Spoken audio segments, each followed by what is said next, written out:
আজকে যে ম্যাথটা সলভ করব এই ম্যাথটা হচ্ছে সিনিয়র অফিসার রিটেন পরীক্ষা আজকে যে ম্যাথটা আসছে সেই ম্যাথটা হচ্ছে সলভ করব। তো ম্যাথটা হচ্ছে একদম বেসিক যে সরলের ম্যাথ সেরকমভাবে সলভ করতে হবে। প্রথমে হচ্ছে গিয়ে আমাদের জাস্ট এই দুইটা টার্মের, এই যে প্রথম দুইটা টার্ম দেওয়া আছে লেফট হ্যান্ড সাইডে, দুইটা টার্মের হচ্ছে গিয়ে লসাগু করতে হবে। 3x+2, 5x+1, এই দুইটার লসাগু এই দুইটাই হবে, গুণ আকারে চলে গেছে। দেন এই যে 3x+2 দ্বারা এই 3x+2 বা নিচের টার্মটাকে হচ্ছে ভাগ দিব, ভাগ দিলে থাকবে 5x+1। মানে নর্মাল আমরা যে এরকম লসাগু করি ঠিক সেরকম। তাহলে 3 সাথে 5x+1 এটা হচ্ছে গুণ হবে।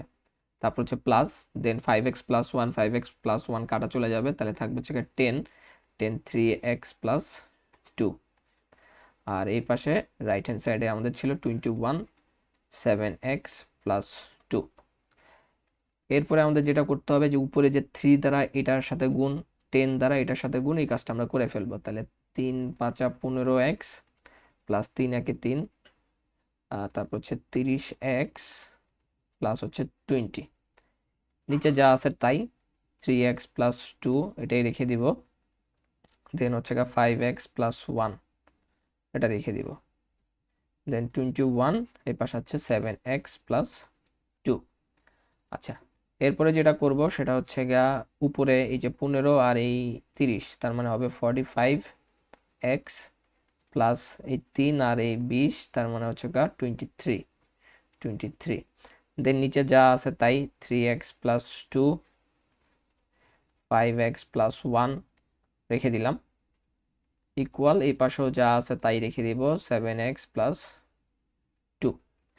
এইটুকু হচ্ছে আমাদের প্রাইমারি ধাপ। এরপরে যেটা করব হচ্ছে আমরা আর গুণন করব এইটার সাথে, 45x+23 সাথে 7x+2, এটা হচ্ছে আমরা গুণ আকারে লিখে ফেলবো।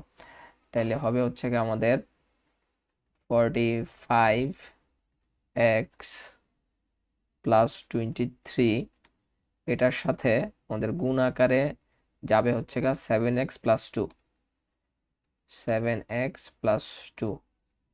এই পাশে আমাদের ছিল 21, 21-এর সাথে যাবে হচ্ছে আমাদের নিচে যে দুইটা টার্ম আছে, 3x+2, 5x+1, 3x+2, 5x+1।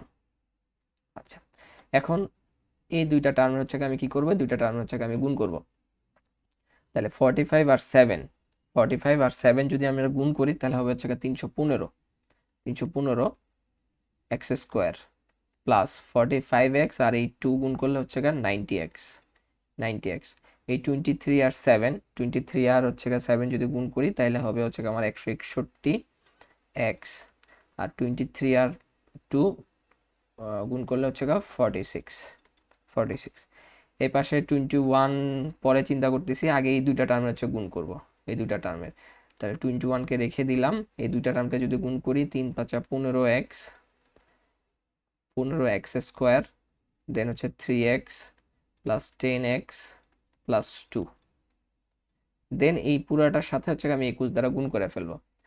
আচ্ছা, তারপর হচ্ছে 315x² প্লাস এইটা 90x, 161x, এই দুইটাকে যদি যোগ করে দিই তাহলে হবে হচ্ছে 251, অর্থাৎ 251x প্লাস 46 ইকুয়াল এখানে 21। এই পাশে আরেকটু ছোট করে নেই, 15x² প্লাস 13x প্লাস 2, একটু ছোট করলাম আর কি, জাস্ট হচ্ছে এই তো 3x প্লাস 10x, এই দুইটাকে হচ্ছে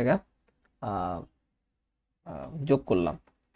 আচ্ছা, এ পাশে আমাদের 315x² প্লাস 251x প্লাস 46, এই যে 21 আর 15 যদি গুণ করি তাহলে হবে হচ্ছে আমাদের 315x² প্লাস 21 আর 13, 21 আর 13, 21 আর 13 যদি হচ্ছে আমরা গুণ করি তাইলে হবে হচ্ছে 21 আর 13, এগুলো একটা হাতে হাতে করে প্র্যাকটিস করতে হবে, তাহলে হচ্ছে ফ্লুয়েন্সিটা বাড়বে।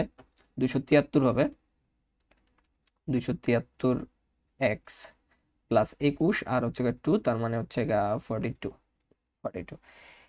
এখন হচ্ছে এই যে এই পাশের 315x² আর এই পাশে 315x², এই দুইটা কাটা চলে যাবে। তারপরে কি থাকবে, তারপর হচ্ছে গিয়ে এই পাশে 46টাকে রেখে দিব আর 251x ওই পাশে পাঠিয়ে দিব। তাহলে 46 আর এই পাশে যে 42 আছে 42টাকে এই পাশে নিয়ে আসবে, মাইনাস হয়ে যাবে। আর ওই পাশে 273x ছিল, মাইনাস 251x। আচ্ছা, তাহলে এই পাশে হবে হচ্ছে গা 46 থেকে 42 চলে গেলে থাকবে হচ্ছে গা আমাদের 4। আর এই পাশে যদি আমরা বিয়োগ করি তাহলে থাকবে হচ্ছে গিয়ে আমাদের 22x। তাহলে এক্স ইকুয়াল টু হচ্ছে গিয়ে আমরা লিখতে পারবো 4/22।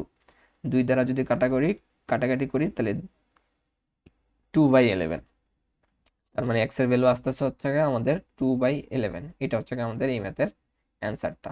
একটু বড়, বোঝানোর সুবিধার্থে একটু বড় হয়েছে, কিন্তু যখন ম্যাথ করতে যাব জিনিসটা খুব বেশি সময় লাগবে না, 4 থেকে ম্যাক্সিমাম 5 মিনিটের মতো সময় লাগবে।